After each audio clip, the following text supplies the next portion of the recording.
Sabe que hay momentos determinados que el infierno ha trazado una meta y es que te van a llevar a enterrar. Pero vengo a decirte, cuando el diablo te tira para matarte, es porque eres una amenaza en el mundo espiritual. Arracata la vasalla, eres una amenaza.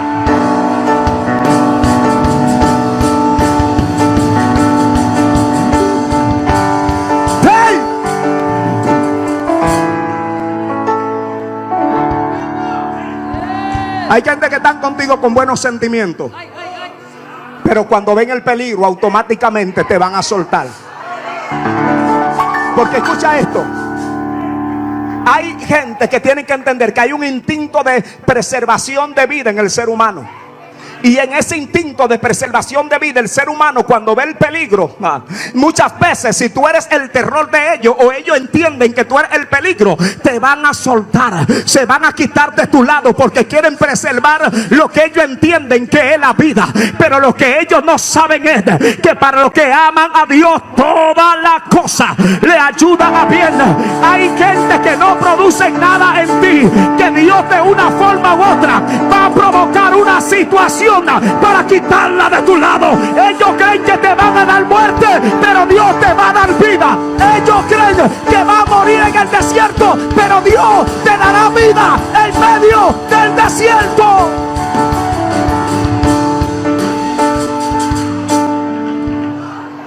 Toca a alguien y dile: eres parte importante de mi vida, pero contigo o sin ti, yo vine a correr. Sea como sea, yo voy a correr a Basaya. Sea como sea, yo voy a correr. Sea como sea, yo voy a correr. Hay alguien preparado a correr en esta noche.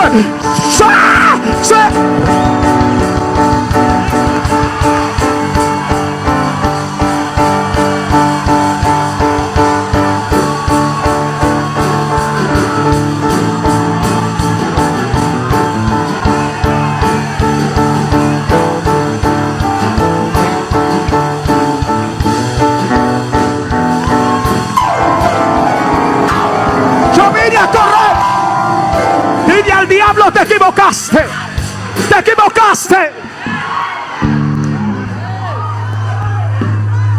Aunque me suelte, correré.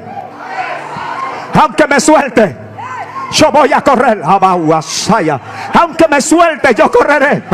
Es más, te voy a decir algo. Hay gente que te van a soltar. Lo que ellos no saben es que eran parte de tu destino profético. Porque hubieron gente que te soltaron tan fuerte y te empujaron tan fuerte que ellos no sabían que era lo que necesitaba para llegar a tu destino profético. Lo llevaban con buena intención. Lo llevaban. Pero cuando vieron una banda, lo soltaron. Tócale al que está a tu lado y dile: eres de propósito. Y en el hombre y en la mujer de propósito no existen las casualidades, existe el propósito. Nada de lo que pasa en tu vida, nada de lo que pasa en tu vida. Por eso cuando yo caminaba por las calles de la ciudad de La Romana, a la edad de 2 años y 9 meses recibí polio. Y cuando yo comencé a crecer, escuchaba voces, y las voces decían: si Dios me había dado un hijo como tú, lo mato. Me decían: tú estás así por tu papi y por tu mami.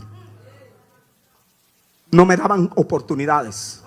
La gente lo único que entendía es que yo tenía que estar bajo un semáforo, frustrado, amargado, triste, derrotado. Eso es lo único que la gente pensaba. Pero y me soltaban, nunca me agarraron. Por eso yo nunca tuve un padrino, porque no hubo alguien que creyese en mí. Oh my God. Hay gente que te van a soltar, pero vengo a decirte algo que yo no entendía, pero después Dios me lo reveló.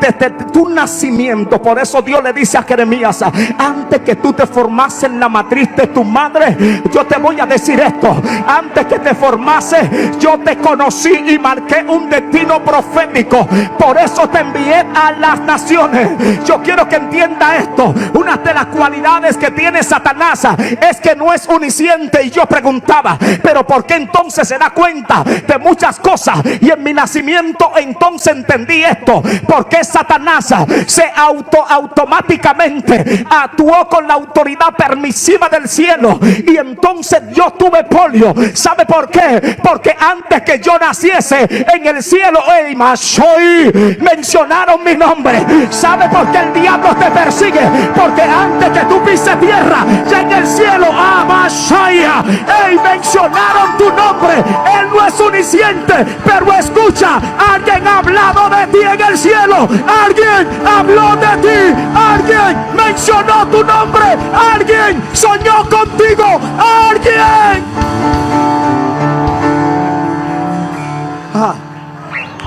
Por eso es que sea como sea, con polio o sin polio, yo voy a correr.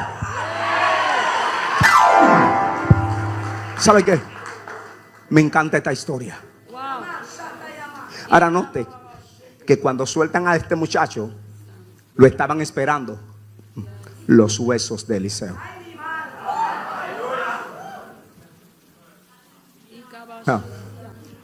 Ay, Dios mío.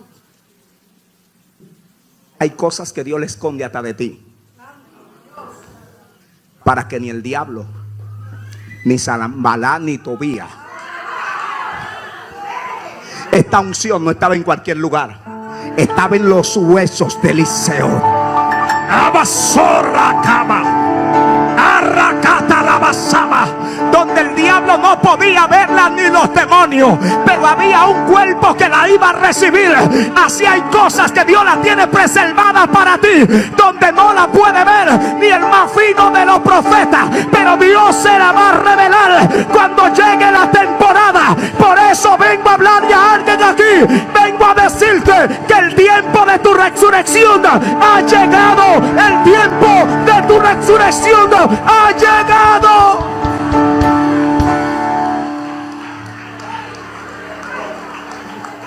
Note, alguien va a tener que correr por ti, aún los que no te creyeron.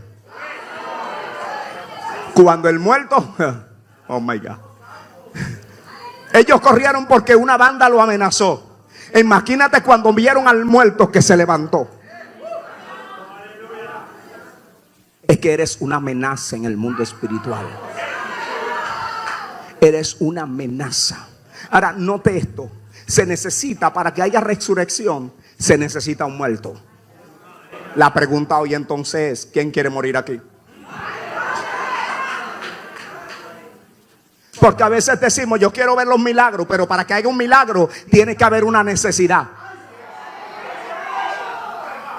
Y mientras más sobrenatural es el milagro, más precaria tiene que ser la situación de alguien en la tierra, para que entonces se active lo sobrenatural de Dios. La pregunta es, estamos en lunes de resurrección, ¿quién quiere morir? ¿Sabía que ya tú estás muerto en la mentalidad de gente? Hay personas que ya para ellos tú no existes, porque en su mente y en su corazón ya tú estás muerto. Por eso tienes que entenderlo. Jesús, y quiero que entendamos esto porque entro en conclusión. Jesús, una de las cualidades que poseía antes de ir a lo que era su muerte, era que no le temía la muerte. Por eso muchos, y hay gente que no ha entendido que Satanás sabía que Jesús iba a morir. Pero él nunca pudo directamente enfrentarse a esquivar la muerte de Jesús. Por eso usó sagacidad a través de gente que rodeaban a Jesús. Y Pedro le decía, con una autocompasión. Y la gente tiene que entender que en el mundo espiritual no existe la compasión. El Señor me ministró y me dijo, yo no te voy a usar a ti porque tú tienes polio. No, I'm sorry. Te voy a usar porque eres mi hijo y tengo propósito contigo. Dios no va a hacer contigo lo que va a hacer por tus calamidades, por cómo naciste. Es que hay un propósito de Dios y tú tienes una identidad. Tú eres hija y eres hijo. Por eso Dios se va a mover a tu favor. Hay una identidad celestial. Tiene una ciudadanía celestial. Por eso Dios se moverá a